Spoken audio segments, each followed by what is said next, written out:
முதல்ல இந்த விழாவுக்கு என்னை அழைச்ச ஹேமந்துக்கு என்னுடைய மனப்பூர்வமான இதயபூர்வமான வாழ்த்துக்களை தெரிவிச்சுக்கிறேன். ஏன்னா 2012 வந்து ஒரு ஒரு மெலிந்த பையனா, கொஞ்சம் மெலிந்த பையனா பிஹைண்ட் வுட்ஸ்லேருந்து ஒரு தம்பி தொடர்ந்து என்னை ஃபாலோ பண்ணி ஒரு பேட்டி நானும் அவரும் என்னை எடுத்தாங்க. அவங்க அப்போ நானும் அவரை மாதிரி தான் இருந்தேன். ஆனால் இப்போ பார்க்கும்போது நானும் அவரும் சமமாக இருக்கிற மாதிரி இருக்குது. ஆனால் அவர் என்ன கொஞ்சம் ஜாஸ்தியாக இருக்காப்புல. ஸோ ஹேமந்த் எனக்கு ஃபோன் பண்ணி, சார் நான் பிஆர்ஓ ஆகிறேன் சார், நீங்கள் வந்து என்னை வாழ்த்தணும்னு சொன்னாப்புல. நான் ரொம்ப சந்தோஷப்பட்டேன். ஹேமந்த் ஃபஸ்ட்டு என்னை பேட்டி எடுத்த அந்த நாள் எனக்கு ஞாபகத்துக்கு வந்துச்சு. அடடா, நம்மளை ஃபாலோ பண்ணி நம்மளை வந்து அந்த அந்த படத்துக்காக நமக்கு வந்து நின்னாப்புலையே. அதுக்கப்புறம் தொடர்ந்து அதை பற்றி நிறைய ரிவ்யூஸ்லாம் எனக்கு போட்டாப்புல. ஸோ அதை மனசில் வச்சு, ஹேமந்த் என்ன படம் எதுவுமே எனக்கு தெரியவே தெரியாது, நான் வர்றேன் ஹேமந்த்ன்ட்டேன். நேராக கிளம்பி வந்துட்டேன். என்னுடைய இதயபூர்வமான வாழ்த்துக்கள் ஹேமந்த். ஒளிமயமான எதிர்காலம் உண்டாகட்டும். என்ன காரணம் தெரியுமா உங்களுக்கு? நீங்கள் பிஆர்ஓ ஆகிற இந்த நன்னாளில், அதாவது இந்த டைகர் ட்ராகன்லாம் ஒரு பட்டங்கள்லாம் கொடுப்போம் இல்லையா, அது மாதிரி நிகில் முருகன் மேடையில் இருக்காப்புல பிஆர்ஓக்களுக்கு. அதே மாதிரி வந்து இவர் இருக்கார், நம்ம டைமண்ட் பாபு சார் இருக்கார்.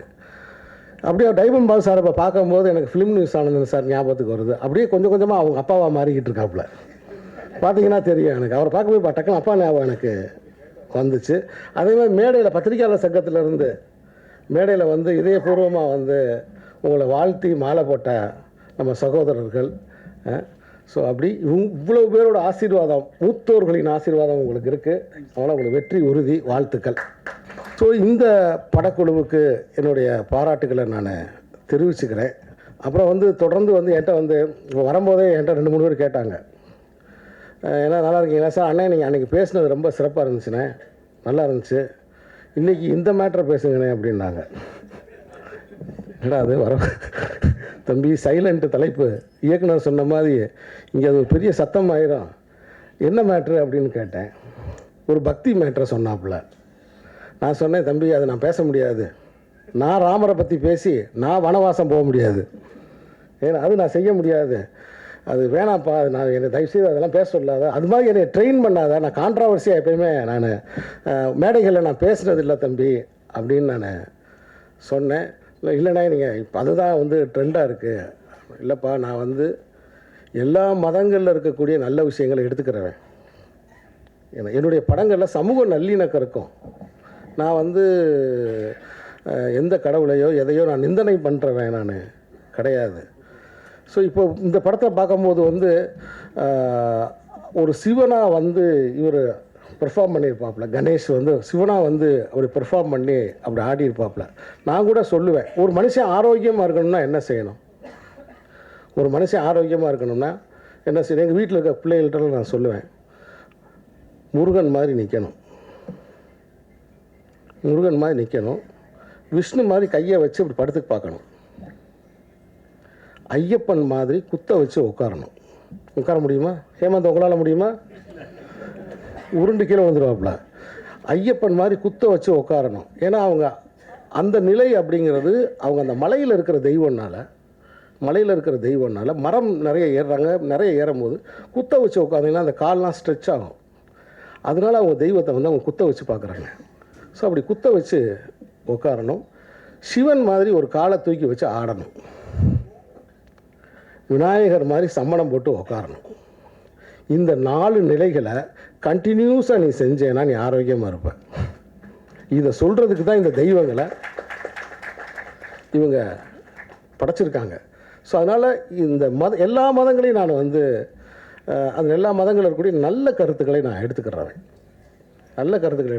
என்னுடைய படங்களில் எல்லோரும் ஒற்றுமையாக இருக்கணுன்ற சமூக நல்லிணக்கத்தை வலியுறுத்தக்கூடியவன். அதனால் தயவுசெய்து இந்த சிக்கலில் மட்டும் என்னை மாட்டி விடாதப்பா, நான் பேச மாட்டேன் அப்படின்னு. இல்லைண்ணே, அந்த விமர்சனத்தை பற்றி ஒன்று பேசுனீங்க இல்லைண்ணே, அதுதான் முடிஞ்சு போச்சேப்பா, அதை பற்றி மறுபடியும் என்னப்பா பேசணும் அப்படின்னு கேட்டேன்.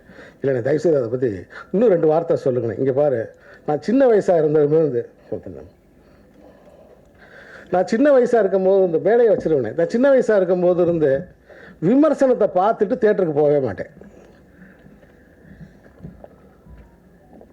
குறிப்பாக சினிமாவுக்குள்ளே நான் வரணும்னு முடிவு பண்ண பிறகு, சினிமாவுக்குள்ளே வரணும்னு முடிவு பண்ணும்போது நான் சொல்கிறது 90s, இந்த 94, 93 அந்த டயத்தில் தியேட்டருக்கு நான் போகும்போது வந்து யார் சொல்கிற விமர்சனத்தையும் நான் கேட்க மாட்டேன். யார் சொல்கிற விமர்சனத்தையும் கேட்க மாட்டேன். அதே மாதிரி எங்களை வந்து பத்திரிகைகள் வந்து அப்போ ஆனந்த விகடன், குமுதம், கல்கி, கல்கண்டு, அமுத சுரபி, இப்படி யுனெஸ்கோ கூரியர் வரைக்கும் எல்லா பத்திரிகையும் நான் படிச்சிருவேன் நூலகத்துக்கு போய்.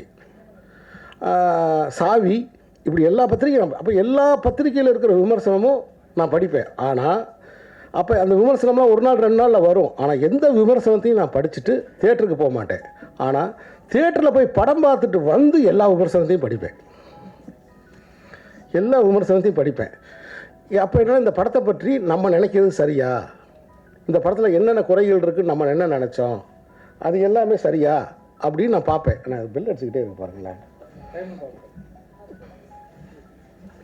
நான் ஓடி போய் எடுத்துருவேன் போல தெரியுது. சரியா அப்படின்னு ஒரு பயிற்சிக்காக திரும்ப நான் படித்து பார்ப்பேன். இப்படி தான் ஒரு படத்தை என்னோடய ரூம்மேட்டு சென்னையில் இருக்கும்போது அந்த படம் நல்லா இல்லைன்னு சொல்லிட்டாங்க. முத்துன்னு ஒரு படம், ரஜினி சார் நடித்த அந்த முத்து படத்தை அவருக்கு பிடிக்கல போல தெரியுது.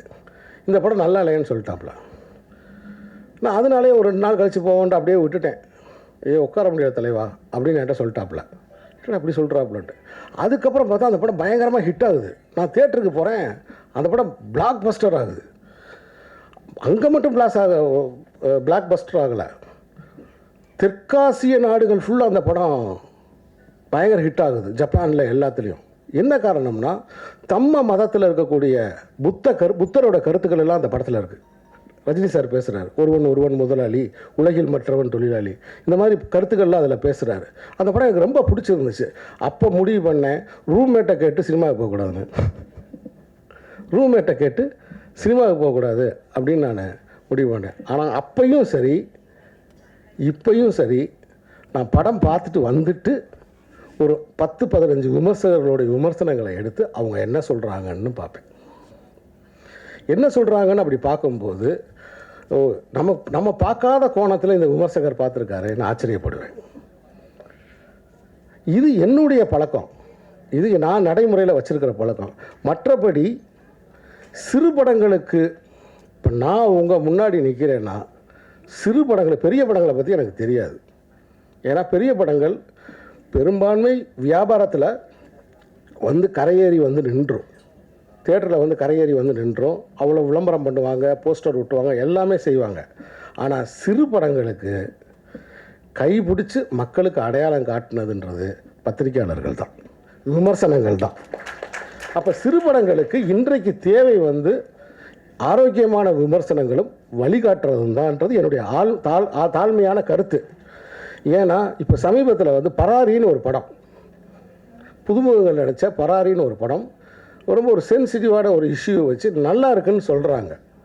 ஆனால் அந்த வாசலில் வச்சு அந்த ஆடியன்ஸ் ரிவ்யூ கேட்பீங்க இல்லையா, அந்த மாதிரி ரிவ்யூஸ்லாம் நிறைய வராதனால அந்த படம் தியேட்டருக்கு வந்திருக்கானே தெரியாமல் போயிடுச்சு. அதனால் என்னுடைய தயாரிப்பாளர் சங்க தயாரிப்பாளர் சங்கத்தோட தொடர்பில் இருக்க சுரேஷ் காமாட்சி அவர்கள் மேடையில் இருக்கார். ஒரு இயக்குனராக நான் கேட்டுக்கிறது, சில கட்டுப்பாடுகளோட, ஏன்னா அவங்களுக்கும் நிறைய பொறுப்பு இருக்குது, சில கட்டுப்பாடுகளோட தயவு செய்து தியேட்டர் வாசலில் ரிவ்யூ பண்ணுவதற்கு அனுமதிங்க.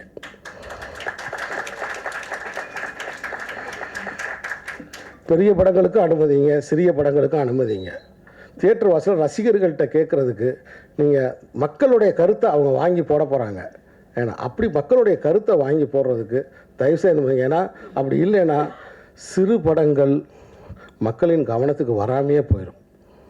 அந்த படத்தில் என்ன நல்லது இருக்குது என்னது இருக்குன்றதை கொஞ்சம் உரத்து, எப்படி என்னுடைய தென்மேற்கு பருவக்காட்டெலாம் சின்ன படம் தான், இந்த கோழிப்பனை செல்லத்துறையெல்லாம் சின்ன படம் தான், இந்த படங்கள்லாம் நீங்கள் எப்படி குரல் கொடுத்தீங்க, நீங்கள் குரல் கொடுத்தனால தான் அந்த படம் இன்றைக்கி 25 லட்சம் பேர் பார்த்துருக்காங்க ஓடிடியில். அவ்வளோ மக்களுக்கு போய் அது ரீச் ஆகிருக்கு. இப்போ என்கிட்ட கூட கேட்டாங்க, நீங்கள் அடுத்து என்ன பண்ண போகிறீங்க அப்படின்னு கேட்டாங்க. அடுத்து நான் ப்ரொமோஷன் பண்ண போகிறேன்னு. என்னங்க அடுத்து ப்ரொமோஷன் பண்ண போகிறீங்க ஏங்கன்னீங்க, உங்களுக்கு விவரம் தெரியலன்னா பேசாமல் இருங்கன்ட்டேன்.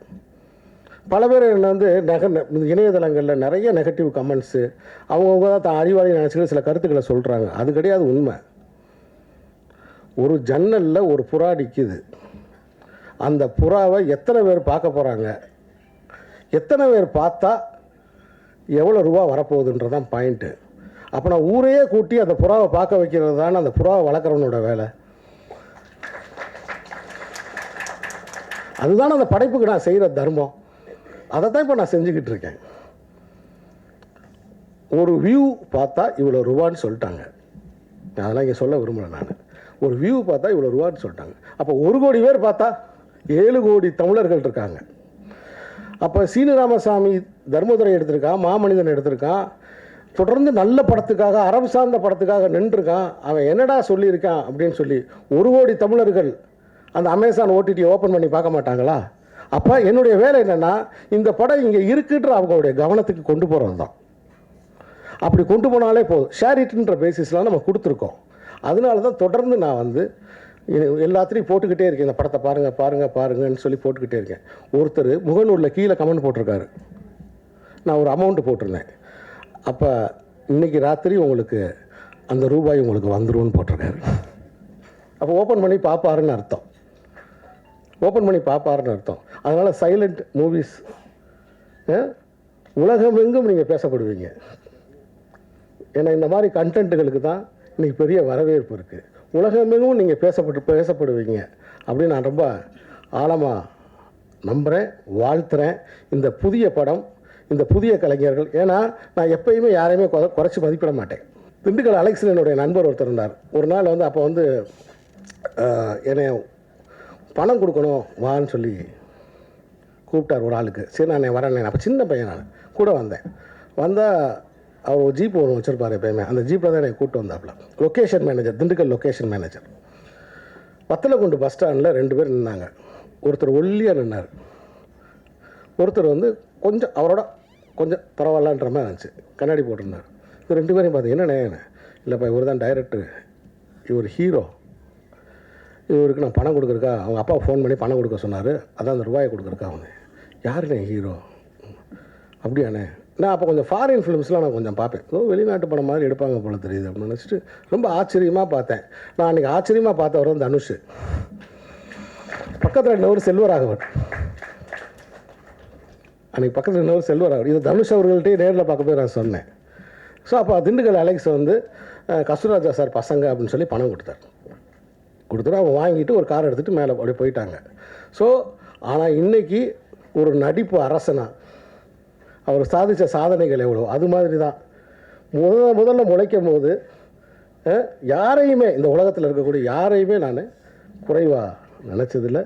இந்த ஒரு டைரக்ஷன் பண்ணி ஒரு திருநங்கையாக நடித்து இந்த படத்தில் நீங்கள் வந்து ஒரு ஒரு திரைக்கதை வசனம் இன்னொருத்தர்கிட்ட வந்து வாங்கி அவர் பாடல்களை நீங்கள் பயன்படுத்தி ஒரு ஃபிலிமை நீங்கள் கொண்டு வந்திருக்கீங்க அப்படின்னா அதுவே மிகப்பெரிய சாதனை.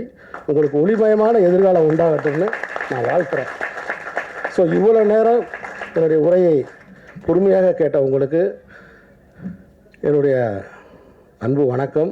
தயவு செய்து 2 வரியை மட்டும் கட் பண்ணி போட்டு என் கதையை முடித்து விட வேண்டாம் என்று மிக தாழ்மையுடன் கேட்டுக்கொள்கிறேன்.